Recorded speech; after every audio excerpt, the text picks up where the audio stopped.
morning and welcome to Wellness Wednesday Facebook Live. Today we are so excited to have James Curry back in his chair. He has been our original guest co-host. Yeah. Right? It's been too long. It has. Yes. And today we're going to be talking about taking a closer look at our perceptions. So again, my name's Virginia Inge. I'm a licensed counselor here and behavioral health administrator. And James, you want to introduce yourself? Yeah, I'm James Curry. I'm with the communications department here at MCHD. And we're talking about perceptions, which is really interesting. I've got a prop I'm going to use here in just a moment to kind of start us off. But just a little background. You and I were talking about Wellness Wednesday, and I said, I think I have a really good idea for this because, well, let me go ahead and just get it right now, which is... Drive it home for us. Which is a mirror. So I'm going to hold it up, and can everybody see what's going on behind us there? Yeah. See Mark, do you want to wave back there? Okay. And the reason why I brought the mirror out, why the mirror was important, is because, you know, when you look in a mirror, that's how you see yourself. Yeah. But when there's not a mirror around, how do you see yourself? Well, you view yourself through other people. You know, so your perception of yourself and what you see could be 180 from what other people see, right? Right. So why don't you give us the clinical background of my silly little example of the mirror? I thought you were going to drive it home as far as the points go with the mirror. Okay, well, that's all I really had. No, I'm kidding. Well, you know, it's just that, you know, the mirror is the thing that, I mean, it's a false perception, actually, and it distorts it. You know, it's almost like a funhouse mirror, too. You know, how they're kind of wavy. You look at those mirrors and you go, gosh, I'm really tall. You know? Right. So the same thing with the mirror. You know, when I look in the mirror, I say, man, I need a haircut. You know, and someone looks at me and they say, well, I like your sweater. You know, so but do they like your sweater? No, they're just being nice. No. So I can build upon that. Yeah.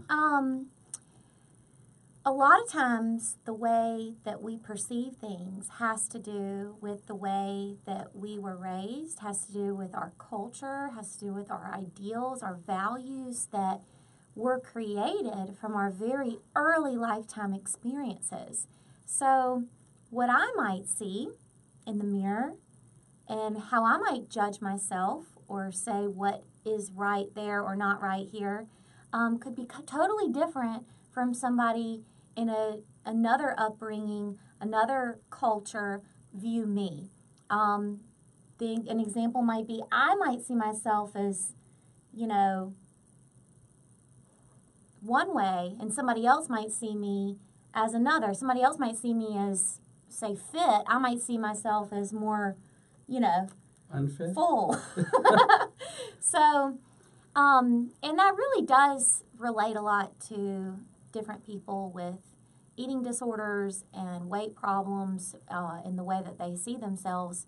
As you've probably heard and know about, the media portrays this ideal of skinny, but is that really the ideal that we should aim for? And, you know, you've got Dove, you've got different entities that are trying to overcome that, but it all goes back to perception and taking into consideration our early experiences really shape the way we perceive the world around us. You're exactly right. And is that kind of what you were getting at? Well, you know, yeah, you said it better than I did. Particularly with the mirror. Yeah. Well, what I was going to say also, too, is, you know, we talked before that I'm, you know, a Boy Scout leader. Yeah. And I work with a lot of, you know, youth, and they're all on different motivational levels, and they're kind of products of their environment. You know, if their parents, you know, actively push them to pursue academics more than something else, then they're going to be more inclined to, you know, get merit badges finished or want to advance through the ranks as quickly as possible because they're motivated, because that's from their environment. Now, if they're a little more reluctant or kind of, you know, not motivated, I guess. That's comes from your childhood, from your environment. So you see that also too in adult life also too, Yeah. the way, you know, people react, and it's, you know, you bring all that stuff back. You know, it's almost like what they say in sitcoms, you know, when people are laying on the couch and there's the, you know, the person there, and they say, well, tell me about your childhood, you know, and they start writing a whole bunch of stuff down. Right. But there's truth to that, you know. There is. All of the things that you formed have come from your experiences from a very early age. And I like what you said about our reactions because, like, you know, if we live only by our reactions, especially emotionally, we might not just be reacting to our current situation. We may be reacting based upon what happened to us a long time ago. So that's really what we're talking about, and we're going to upload 2 really cool articles that are very insightful from Psychology Today. So with that, you know, I think one of the main points that I want to drive home is if we can accept that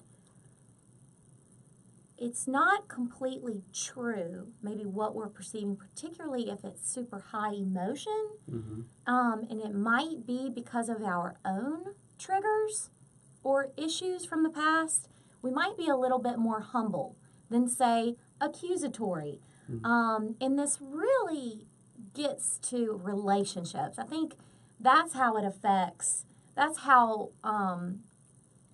it impacts us the most, is either hurting our relationships or helping us grow in our relationships. But either way is probably going to be a challenge, particularly when it comes to high emotion, right? Exactly. What you said about triggers, you know, those things kind of, and I've found, they kind of lay dormant for a while, for a few years, until the perfect storm or that situation comes up, and then your trigger starts again, and you go, yeah, that's why I hate broccoli, you know, or something like that. Okay. But, you know. You know what show that I love is called This Is Us, and it really portrays that. Like, you see a misunderstanding happen or something happen in the show, and then they go back to childhood. And when you see the scene from the childhood, you get it. You get why that character reacted in that way. So that's pretty cool.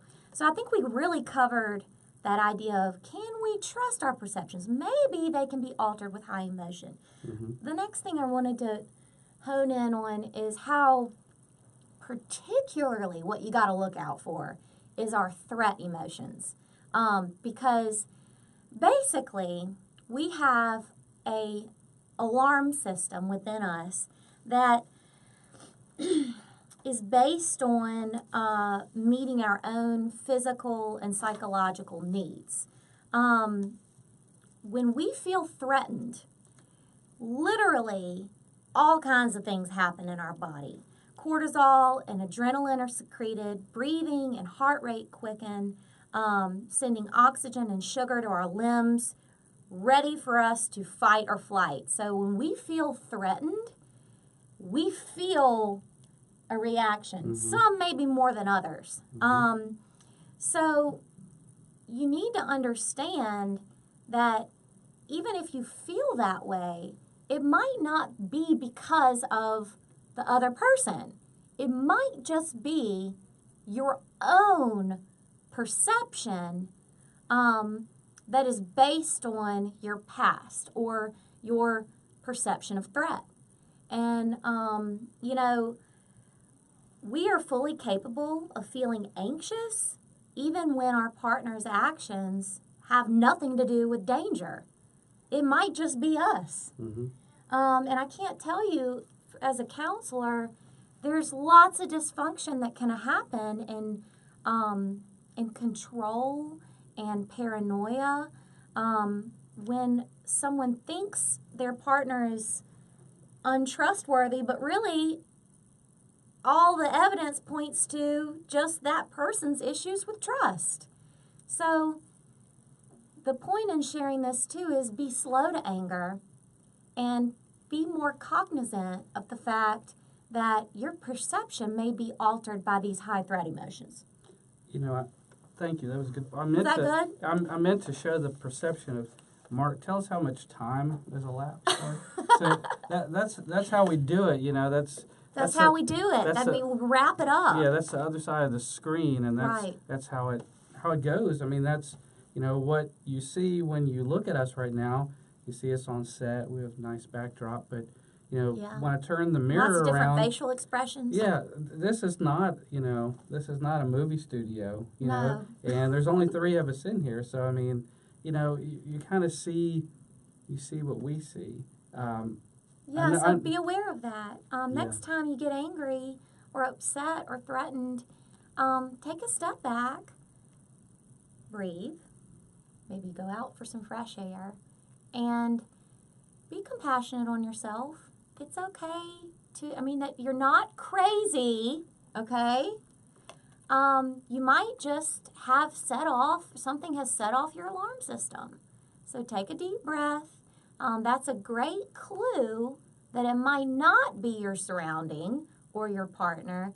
It might be you and your past. And know, you're not to blame for that. But you are responsible for your own reactions and what you do on this planet. So you're responsible for your behavior, and it doesn't mean you need to act out or lash out at your partner just because you're scared. So be aware of that and channel that energy in an outlet that works. That outlet might be prayer. It might be taking a walk. It might be taking a hot shower. It might be just go to bed. But be aware. Be self-aware, because that's super helpful. You're right. I think that's all I got to say. Oh, well, let me wrap it up then. Okay.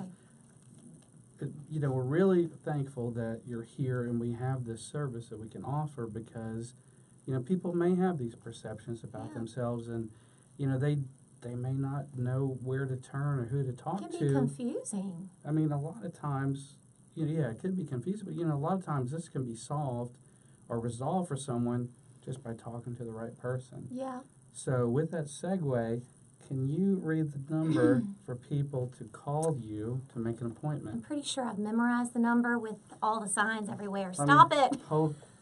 Let's see. Oh, no.